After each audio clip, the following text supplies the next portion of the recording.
जय हिंद दोस्तों, स्वागत है आपका आपके अपने YouTube channel exam express pro में। आज आपका साइंस का नया टॉपिक है जिसका नाम है प्रकाश। प्रकाश से आपके हर एक कंपटीशन एग्ज़ाम में बहुत ज़्यादा क्वेश्चन पूछे जाते हैं। तो शुरू करते हैं आपका नया टॉपिक प्रकाश। प्रकाश मीन्स लाइट। प्रकाश होता क्या है? प्रकाश होता क्या है? प्रकाश होता है एक प्रकार की ऊर्जा। ठीक है, प्रकाश, ये ध्यान रखें, प्रकाश एक प्रकार की ऊर्जा होती है। ठीक है, इसमें जिसकी तरंगदैर्घ्य है, क्या, जिसकी तरंगदैर्घ्य कितनी होती है? 3900 एंगस्ट्रॉम से 7800 एंगस्ट्रॉम तक। ठीक है, क्या है? 3900 एंगस्ट्रॉम से 7800 एंगस्ट्रॉम तक। इन्हें दृश्य तरंगे भी कहते हैं। अब यहाँ पे एंगस्ट्रॉम क्या होता है ये आपको मैंने पहले भी बताया है। एक एंगस्ट्रॉम जो होता है वो 10⁻⁻10 मीटर के बराबर होता है। तो ये आप ध्यान से समझ लें कि जो 3900 एंगस्ट्रॉम आएगा, 3900 एंगस्ट्रॉम का मतलब है 3900 गुना 10⁻⁻10 मीटर। ठीक है, तो ये ध्यान रखें कि एंगस्ट्रॉम लंबाई की बहुत छोटी इकाई होती है। ठीक, तो आपका क्या आया? जो तरंगदैर्घ्य है किसकी? प्रकाश की। प्रकाश की तरंगदैर्घ्य होती है क्या? 3900 एंगस्ट्रॉम से 7800, 3900 एंगस्ट्रॉम से 7800 एंगस्ट्रॉम तक होती है। ठीक है, और ये भी आप ध्यान रखें कि जो प्रकाश है एक प्रकार की ऊर्जा है और इस ऊर्जा की सहायता से ही हमें वस्तुएं दिखाई देती है। ठीक है, इस वस्तुएं जो दिखाई देती है वो प्रकाशीय ऊर्जा की सहायता से ही दिखाई देती है। ठीक है, उसके बाद आपका ये नेक्स्ट पॉइंट आता है प्रकाश का तरंग सिद्धांत। प्रकाश का तरंग सिद्धांत। ठीक है, प्रकाश का तरंग सिद्धांत ये किसने दिया था? हाइगेंस ने दिया था। ठीक है, किसने दिया था? हाइगेंस ने। हाइगेंस ने प्रकाश का तरंग सिद्धांत दिया था। अब प्रकाश जो होता है वो अनुप्रस्थ तरंगों के रूप में चलता है। ये भी आप ध्यान रखें, क्वेश्चन आ सकता है इस पे भी। प्रकाश अनुप्रस्थ तरंगों के रूप में चलता है। ठीक, उसके बाद प्रकाश जो होता है, प्रकाश का एक सिद्धांत है कण सिद्धांत। प्रकाश का कण सिद्धांत या कण सिद्धांत।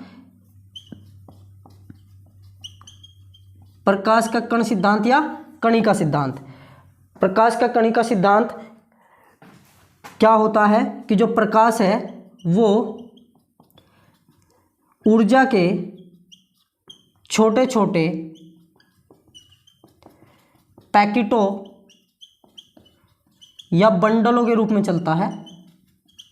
ठीक है, प्रकाश जो होता है वो ऊर्जा के छोटे छोटे पैकेटों के रूप में चलता है या बंडलों के रूप में चलता है।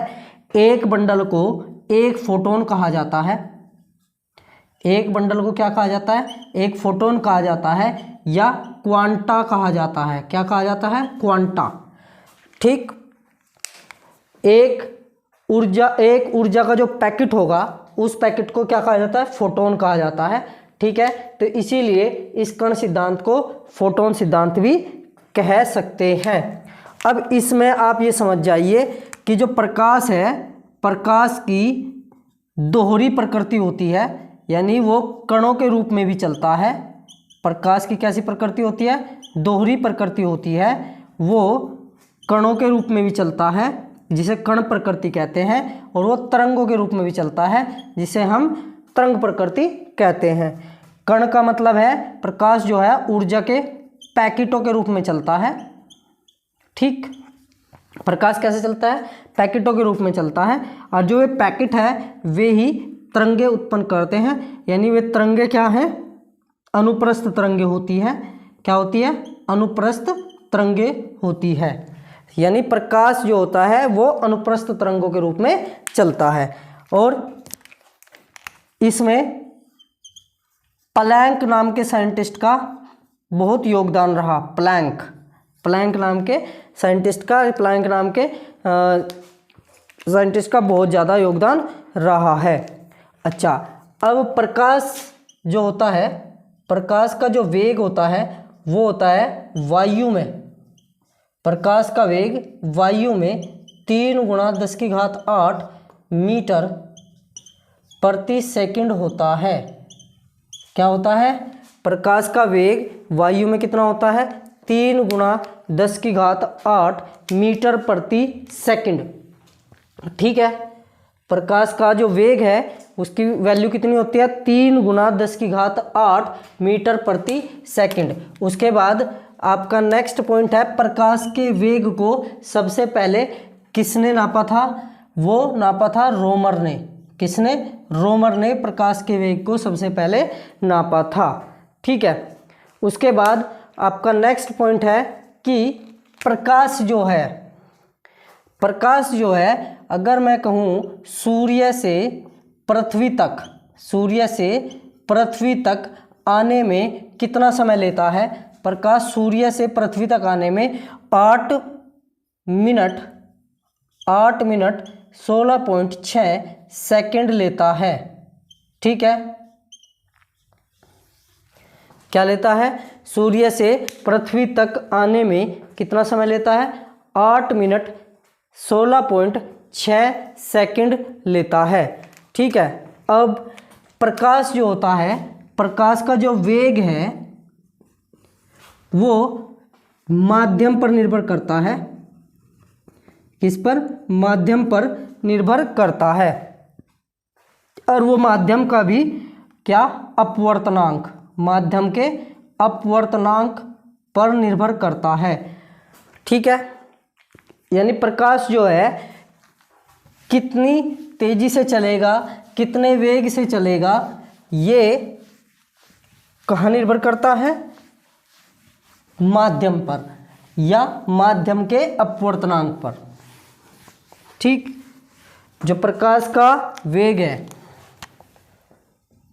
प्रकाश का वेग किस चीज पर निर्भर करेगा? प्रकाश का वेग निर्भर करेगा माध्यम के अपवर्तनांक पर। ठीक है, माध्यम के अपवर्तनांक पर। ये अपवर्तनांक क्या होता है? आपका जब अपवर्तन वाला टॉपिक स्टार्ट होगा, उसमें इस चीज़ को अच्छे से एक्सप्लेन कर दिया जाएगा, अच्छे से आपको समझा दिया जाएगा। बस अभी आप इतना ध्यान रखें कि जिस माध्यम का अपवर्तनांक जितना अधिक होगा, उस माध्यम में वेग जो है प्रकाश का वो उतना ही कम होगा। अब अपवर्तनांक से अभी मोटी सी बात अगर आप समझे, ये समझ लिए घना। ठीक है, जो माध्यम जितना घना होगा वो उसमें प्रकाश का वेग उतना ही कम हो जाएगा। अब आप ये समझ लीजिए माध्यम क्या होता है? बार बार मैं माध्यम वर्ड यूज़ कर रहा हूँ। माध्यम क्या होता है? जहाँ पर भी प्रकाश गति कर रहा हो उसे माध्यम कहेंगे। किसके लिए? प्रकाश के लिए। ठीक है, जहाँ पे भी प्रकाश जो चल रहा हो या प्रकाश जो है गति कर रहा हो। ठीक है, जैसे हवा में प्रकाश चल रहा है तो हवा जो हो गई यानी वायु जो हो गई, क्या हो गया? प्रकाश के लिए माध्यम हो गया। प्रकाश के लिए क्या हो गया? माध्यम। जैसे वायु हो गया, आपका कांच हो गया, द्रव हो गया। द्रव में आपका मुख्य रूप से क्या लिया जाता है? जल।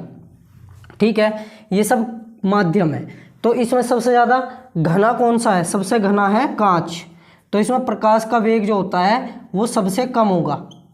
कांच में प्रकाश का वेग कितना होगा? सबसे कम होगा। ठीक है, उसके बाद वायु सबसे हल्की होती है यानी सबसे कम घनी है, तो इसका मतलब है प्रकाश का वेग इसमें सबसे ज़्यादा होगा, सबसे ज़्यादा।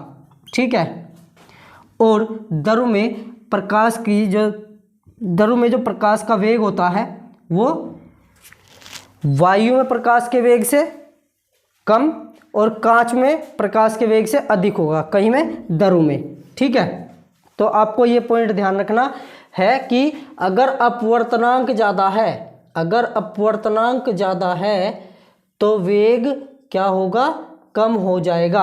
अगर अपवर्तनांक ज़्यादा है तो क्या होगा, वेग कम हो जाएगा। ठीक है, तो किस चीज़ पर निर्भर कर रहा है, प्रकाश का वेग, प्रकाश का वेग निर्भर कर रहा है माध्यम के अपवर्तनांक पर। ठीक है, अपवर्तनांक का टॉपिक मैंने बताया, जब अपवर्तन वाला चैप्टर कॉन्सेप्ट आपका क्लियर होगा तभी आपको अपवर्तनांक के बारे में समझा दिया जाएगा। ठीक है, उसके बाद अब प्रकाश जो होता है, प्रकाश के आधार पर वस्तुएं दो प्रकार की बताई गई। दो प्रकार की कौन कौन सी हैं, एक हो गई दीप्त वस्तुएं, क्या हो गई, दीप्त वस्तुएं, और दूसरी हो गई अदीप्त वस्तुएं। क्या हो गई, एक दीप्त वस्तुएं और एक अदीप्त वस्तुएं। ठीक है, दीप्त वस्तुएं कौन सी होती है, वे वस्तुएं जिनका स्वयं का प्रकाश होता है, यहाँ से क्वेश्चन पूछ सकते हैं, जिनका स्वयं का प्रकाश होता है, स्वयं का प्रकाश होता है, वे दीप्त वस्तुएं होती है। और अदीप्त वे वस्तु होते हैं जिन्हें देखने के लिए किसी दूसरे वस्तु के प्रकाश की आवश्यकता होती है, यानी जिनका स्वयं का प्रकाश नहीं होता। जिनका स्वयं का प्रकाश होता है वे दीप्त वस्तुएं, जिनका स्वयं का प्रकाश नहीं होता वह अदीप्त वस्तुएं होती है। अच्छा, अब इसमें क्वेश्चन पूछा जा सकता है कि दीप्त वस्तुएं मतलब चार ऑप्शन दे दी जाएंगे और चार ऑप्शन में से आपसे पूछ लिया जाएगा दीप्त वस्तुएं कौन सी है या अदीप्त वस्तुएं कौन सी है। तो दीप्त वस्तुएं कौन सी होंगी, दीप्त वस्तुएं वे होंगी जिनका स्वयं का प्रकाश है। तो आपको बस यही ध्यान रखना है कि कौन कौन सी वस्तु का स्वयं का प्रकाश होता है। जैसे आप देखें सूर्य जो होता है उसका खुद का प्रकाश होता है, स्वयं का प्रकाश होता है, तो वह दीप्त वस्तुएं में आएगा। जैसे आपका बल्ब होता है तो बल्ब का अपना स्वयं का प्रकाश होता है, तो ये भी दीप्त वस्तुओं में आएगा। तारे भी क्या होते हैं, स्वयं का प्रकाश रखते हैं, इसीलिए ये भी क्या आएंगी, दीप्त वस्तुओं में आएंगी। मोमबत्ती आप जलाओ तो उनका भी स्वयं का प्रकाश होता है, उनकी सहायता से ही आप दूसरी वस्तु को देख सकते हैं, तो इसका भी स्वयं का प्रकाश है, स्वयं का प्रकाश है, तो ये क्या होगा, ये भी आपका दीप्त वस्तुओं में आएगा। तो मेरे हिसाब से दीप्त वस्तुएं समझ आ गई होगी। जिनका अपना खुद का प्रकाश होता है उन्हें दीप्त वस्तुएं कहते हैं, जिनका अपना खुद का प्रकाश नहीं होता उन्हें बोलते हैं अदीप्त वस्तुएं। क्या बोलते हैं, अदीप्त वस्तुएं। ठीक है, अब अदीप्त वस्तुओं में कौन सी आएंगी, अदीप्त वस्तु में कौन सी आएंगी, अदीप्त वस्तु में आएंगी जैसे कि आपका चंद्रमा। क्या हो गया, चंद्रमा। ठीक, चंद्रमा जो होता है उसका अपना प्रकाश नहीं होता, तो चंद्रमा में चमकता क्यों है, चंद्रमा में इसलिए चमकता है क्योंकि उस पर सूर्य का प्रकाश गिरता है। जब उस पर सूर्य का प्रकाश गिरता है और वह परावर्तित होकर हमारी पृथ्वी पर पहुंचता है तब हमें चंद्रमा दिखाई देता है। ठीक है, अच्छा, और क्या हो गया, जैसे मेज, कुर्सी, यानी जो स्वयं प्रकाश उत्पन्न नहीं कर सकती, सीधी सी बात है, तो वे क्या होंगी, अदीप्त वस्तुएं होंगी। तो क्या हो गया आपका, अदीप्त वस्तुएं हुई और दीप्त वस्तुएं हुई। ठीक है, उसके बाद आता है आपका नेक्स्ट पॉइंट, माध्यम। माध्यम भी दो प्रकार के होते हैं, माध्यम भी दो प्रकार के होते हैं, यानी जहां से प्रकाश गुजरता है वे भी दो प्रकार के होते हैं। कौन कौन से होते हैं, एक पारदर्शी माध्यम और एक अपारदर्शी माध्यम।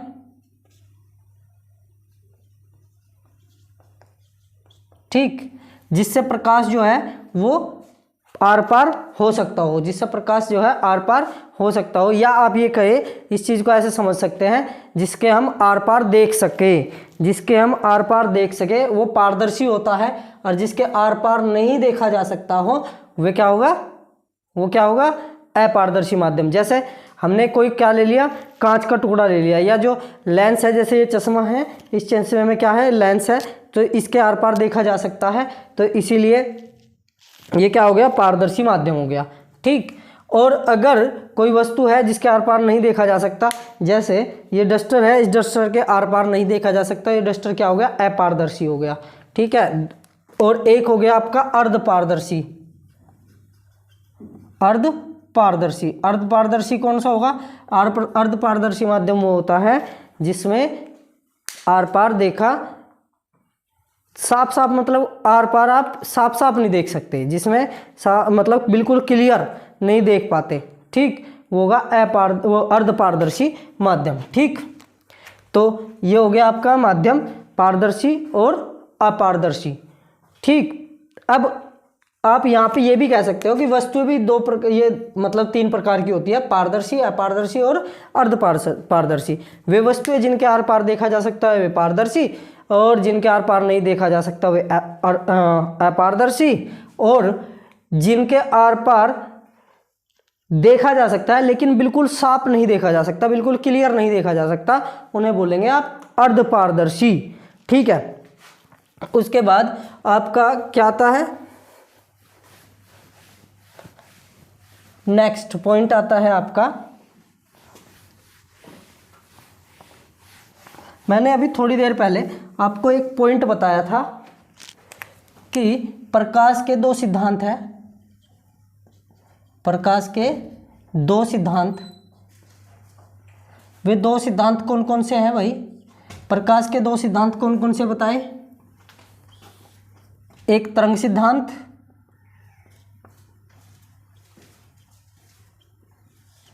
और एक बताया कण सिद्धांत। इसमें मैंने आपको बताया कि जो तरंग सिद्धांत है, तरंग सिद्धांत में बताया गया था कि प्रकाश जो है वो अनुप्रस्थ तरंगों के रूप में चलता है। किस रूप में चलता है, प्रकाश जो है अनुप्रस्थ तरंगों के रूप में चलता है। और कण सिद्धांत बताता है आपको कि प्रकाश जो है वो ऊर्जा के छोटे छोटे पैकेटों के रूप में चलता है, ऊर्जा के जो छोटे छोटे पैकेटों के रूप में चलता है, और उन पैकेटों को कहा जाता है फोटोन। क्या कहा जाता है, फोटोन। ऊर्जा के एक पैकेट को एक फोटोन या एक क्वांटा भी कह सकते हैं। क्या कह सकते हैं, क्वांटा। तो इसीलिए इसे क्वांटम सिद्धांत भी कह सकते हैं, ये भी ध्यान रखना। क्या कह सकते हैं, क्वांटम सिद्धांत। तो प्रकाश के 2 सिद्धांत हुए, कौन कौन से, तरंग सिद्धांत और कण सिद्धांत। जिसमें तरंग सिद्धांत में क्या आ गया, अनुप्रस्थ तरंगों के रूप में प्रकाश चलता है। कण सिद्धांत में आपका आ गया पैकेटों के रूप में चलता है, जिसे हम फोटोन या क्वांटा कहते हैं। अच्छा जी, अब इसमें क्या बताया गया कि जो तरंग सिद्धांत है, तरंग सिद्धांत से कुछ ही घटनाओं की व्याख्या हो पाई थी। तो प्रकाश के जो तरंग सिद्धांत है उससे किस किस घटना की व्याख्या हो पाई, उसमें आपका पहला है क्या, परावर्तन, प्रकाश का परावर्तन। ठीक, इस सिद्धांत की व्याख्या हो पाई। दूसरा अपवर्तन, प्रकाश के अपवर्तन की भी बहुत अच्छे से इसकी व्याख्या हो पाई थी। तीसरा हो गया विवर्तन, प्रकाश के विवर्तन की भी व्याख्या हो पाई। चौथा हो गया आपका व्यतिकरण, प्रकाश के व्यतिकरण की भी इससे व्याख्या हो पाई। फिर हो गया आपका ध्रुवण, इन सब की व्याख्या प्रकाश के तरंग सिद्धांत से हो चुकी थी आसानी से। लेकिन कुछ ऐसी भी घटनाएं हुई जिनका व्याख्यान तरंग सिद्धांत से नहीं हो पाया। तो उनके व्याख्यान के लिए कौन सा सिद्धांत यूज हुआ, कण सिद्धांत प्रयोग किया गया। कौन सा सिद्धांत, कण सिद्धांत जो है वो प्रयोग किया गया। अब वो जो कण सिद्धांत है उसमें उससे किस किस की व्याख्या हो पाई, एक तो प्रकाश का वैद्युत प्रभाव, प्रकाश का वैद्युत प्रभाव।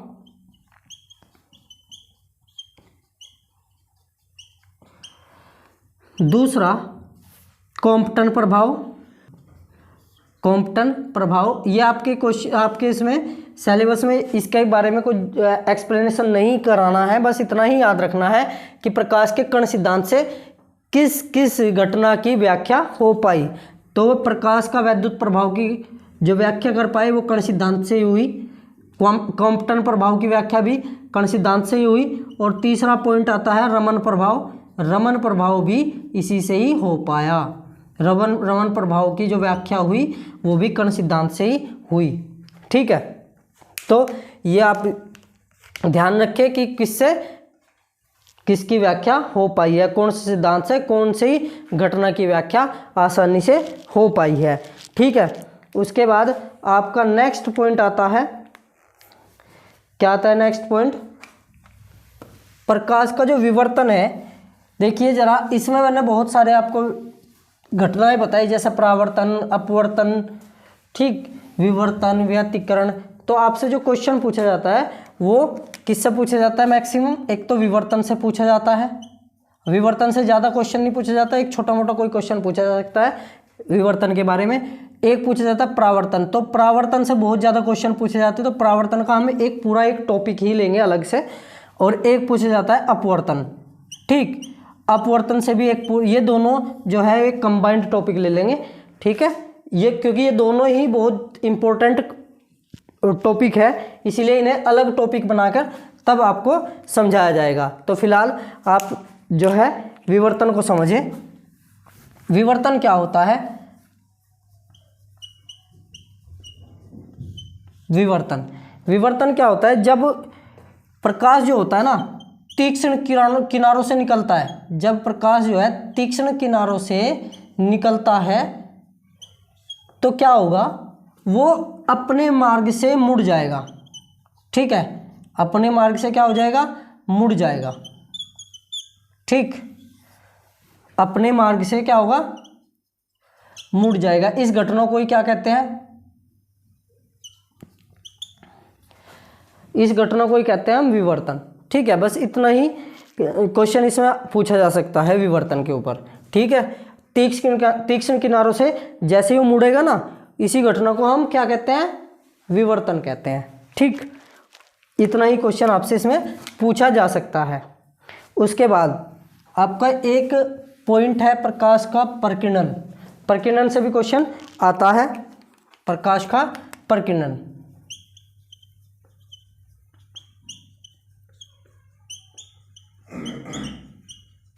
प्रकाश का प्रकीर्णन क्या होता है? देखिए जरा, जब प्रकाश किसी माध्यम में चलता है, जब प्रकाश किसी माध्यम में चलता है तो आपको मैं बता दूं, उस माध्यम में धूल मिट्टी के कण होते हैं बहुत सारे। ठीक है, तो क्या होता है, जैसे ये एक माध्यम है, ये पूरा एक माध्यम है और इस माध्यम में ये धूल मिट्टी के कण है।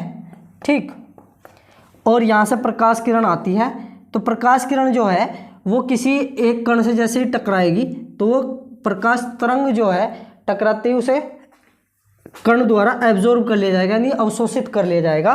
और अवशोषित करने के बाद वो तुरंत जो है उसे चारों दिशाओं में फैला देगा।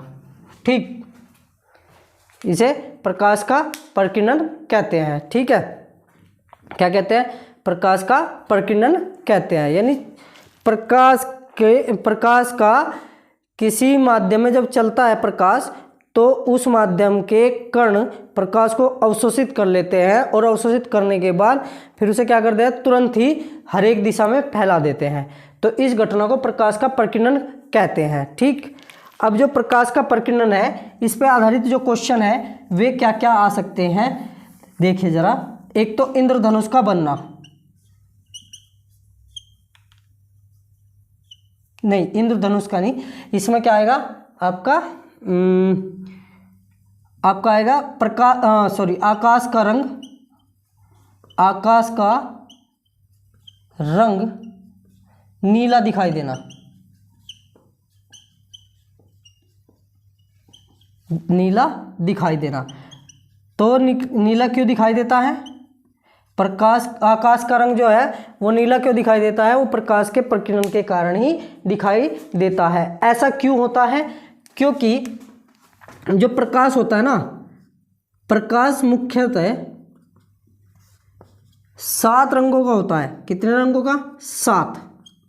और वे 7 रंग कौन कौन से हैं, वे 7 रंग हैं विबग्योर के नाम से जाने जाते हैं।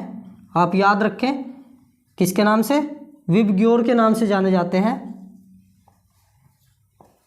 अब वो विबग्योर में क्या क्या आएगा, ये हो गया वॉयलेट, वॉयलेट यानी बैंगनी,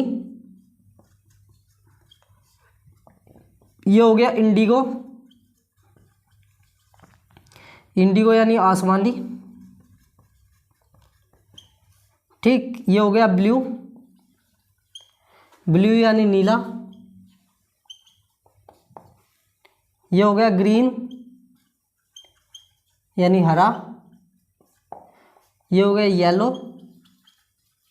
येलो यानी पीला, ठीक है, ये हो गया ऑरेंज, ऑरेंज यानी नारंगी, ठीक है। ये आपका क्या हो गया, प्रकाश, ये हो गया रेड, रेड यानी लाल। तो ये 7 रंग होते हैं प्रकाश के, ठीक। अब इसमें आपको क्या याद रखना, इसमें याद रखना है कि जो ये जो होता है ना बैंगनी रंग, बैंगनी रंग का प्रकीर्णन सबसे अधिक होता है, ये बात आप नोट कर ले, बैंगनी रंग का जो प्रकीर्णन है सबसे अधिक होता है, ठीक। और जो लाल रंग है, लाल रंग का जो प्रकीर्णन है वो सबसे कम होता है, लाल रंग का प्रकीर्णन सबसे कम होता है, ठीक। ये आपको ध्यान रखना है। एक तो अब ये समझ लीजिए कि जो सबसे अधिक प्रकीर्णन हो रहा है वो बैंगनी रंग, आसमानी रंग और नीले रंग का हो रहा है, इसीलिए आकाश का रंग जो है वो नीला दिखाई देता है, ठीक। और आपको एक बात और बताएं कि जो रेड कलर है, लाल रंग है, लाल रंग क्या होता है, सबसे कम प्रकीर्णित होता है, इसीलिए खतरे की जगह पर जो निशान लगाए जाते हैं वो लाल रंग के ही लगाए जाते हैं, ठीक, क्योंकि इसका प्रकीर्णन नहीं होता। जब इसका प्रकीर्णन नहीं होता तो ये दूर तक दिखाई देता है, ठीक। तो अब इसमें मैं आपको एक पॉइंट लिखवा दूं कि जो लाल रंग है उसका प्रकीर्णन तो होता है सबसे कम, प्रकीर्णन कैसा होता है, सबसे कम, और तरंग दैर्घ्य होती है सबसे अधिक, तरंग दैर्घ्य मतलब ज़्यादा दूर तक दिखाई देता है, तरंग दैर्घ्य सबसे अधिक, इस पे क्वेश्चन पूछा जा सकता है, सबसे अधिक। यही कारण है कि जहाँ भी खतरे का निशान होगा, वहाँ पर रेड लाइट का प्रयोग किया जाता है। रेड लाइट इसीलिए क्योंकि ये दूर से दिखाई देता है। लाल रंग दूर से क्यों दिखाई देता है, क्योंकि इसका प्रकीर्णन तो कम होता है, यानी फैलता तो कम है ये, लेकिन दूर तक जाता है, तरंग दैर्घ्य इसकी ज़्यादा है। अब जो बैंगनी रंग है, बैंगनी या नीला रंग है, बैंगनी रंग के लिए प्रकीर्णन सबसे अधिक,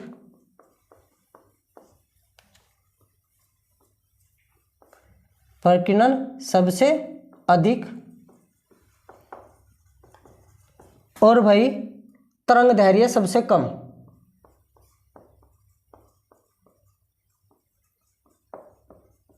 तरंग दैर्घ्य सबसे कम होती है, ठीक। ये बात आप नोट कर ले बहुत अच्छे से, क्योंकि इस पे क्वेश्चन पूछा जा सकता है। आकाश का रंग नीला दिखाई देना प्रकाश के प्रकीर्णन का कारण है, ठीक। और लाल रंग का खतरे का निशान लाल रंग का ही क्यों बनाया जाता है, वो क्या है, क्योंकि इसका प्रकीर्णन सबसे कम और तरंग दैर्घ्य सबसे अधिक होती है, और बैंगनी रंग का प्रकीर्णन सबसे अधिक लेकिन तरंग दैर्घ्य कम होती है। ये दोनों एक दूसरे के उल्टे होते हैं, ठीक। उसके बाद आता है नेक्स्ट पॉइंट आपका क्या, जो मैंने आपको शुरू में ही एक बात बताई थी, क्या बताई थी, जो प्रकाश है वो सूर्य से पृथ्वी तक पहुंचने में कितना समय लेता है, पृथ्वी तक पहुंचने में कितना समय लेता है, पृथ्वी तक पहुंचने में लेता है 8 मिनट। ये क्वेश्चन आया है बहुत बार, 8 मिनट 16.6 सेकंड। अब इसे याद रख सकते हो कैसे, 8 दूनी 16, कितना, 8 दूनी 16, यानी 8 मिनट लग गई, ये याद रखो, इसका डबल सेकंड लग गई, ठीक है, 8 मिनट 16 सेकंड। ये ध्यान रखेंगे आप कि प्रकाश को सूर्य से पृथ्वी तक आने में इतना समय लगता है। एक मैंने बताया था, एक क्वेश्चन क्या पूछा जा सकता है, प्रकाश का वेग। प्रकाश का वेग, प्रकाश का वेग क्या होता है, निर्वात में प्रकाश का वेग, निर्वात में क्या हो या वायु में कह दो, दोनों लगभग एक जैसे ही होते हैं लगभग, ठीक है। निर्वात में जो प्रकाश का वेग होता है वो 3 × 10⁸ मीटर प्रति सेकंड। अब यहाँ पे एक बात ध्यान रखें, जो एग्जामिनर है वो इस घात को बदल सकता है और इस घात को बदलने के बाद इस मात्रक को भी बदल सकता है। तो जैसे कि अगर मैं कहूँ 3 × 10⁻, कितना कर दूँ, मीटर है, मीटर को किलोमीटर में बदल दूँ, 3 × 10⁵ किलोमीटर प्रति सेकंड। ये भी सही आंसर है, 3 × 10⁵ किलोमीटर प्रति सेकंड। तो आपको बस इतना ध्यान रखना है कि ये मात्रक और ये घात कितनी है और यहाँ पे कितना है। 3 × 10⁻, अगर 8 है तो मीटर प्रति सेकंड होना चाहिए, 3 × 10⁵ है तो किलोमीटर प्रति सेकंड होना चाहिए। अब इसमें भी एक बात का ये भी ध्यान रखें कि ये निर्वात के लिए है या फिर वायु के लिए है, क्योंकि जो प्रकाश का वेग है वो माध्यम के अपवर्तनांक पर निर्भर करता है। यहाँ से भी क्वेश्चन पूछा जा सकता है, प्रकाश का जो वेग है किस बात पर निर्भर करता है, माध्यम के अपवर्तनांक पर निर्भर करता है। अपवर्तनांक का जो टॉपिक है वो हम अपवर्तन वाले टॉपिक में कंप्लीट कराएंगे, एक्सप्लेन करेंगे, ठीक है। तो अपवर्तनांक हो गया, इसे म्यू से प्रदर्शित करते हैं, जिसका जितना ज़्यादा अपवर्तनांक है, अगर अपवर्तनांक ज़्यादा है तो वेग क्या हो जाएगा, कम हो जाएगा। ये बात आपको ध्यान रखनी है, अगर अपवर्तनांक ज़्यादा है तो वेग क्या हो जाएगा, कम हो जाएगा, ठीक है। ये हो गया आपका प्रकाश का प्रकीर्णन और इसे आप अच्छे से नोट करेंगे, ये बात भी आप अच्छे से ध्यान रखें, ठीक। तो आज के लिए आपका सेशन होता है कंप्लीट। अगर आपको वीडियो अच्छी लगी हो और आपको अच्छे से समझ आया हो तो चैनल को सब्सक्राइब करें और वीडियो को लाइक करें, शेयर करें। धन्यवाद।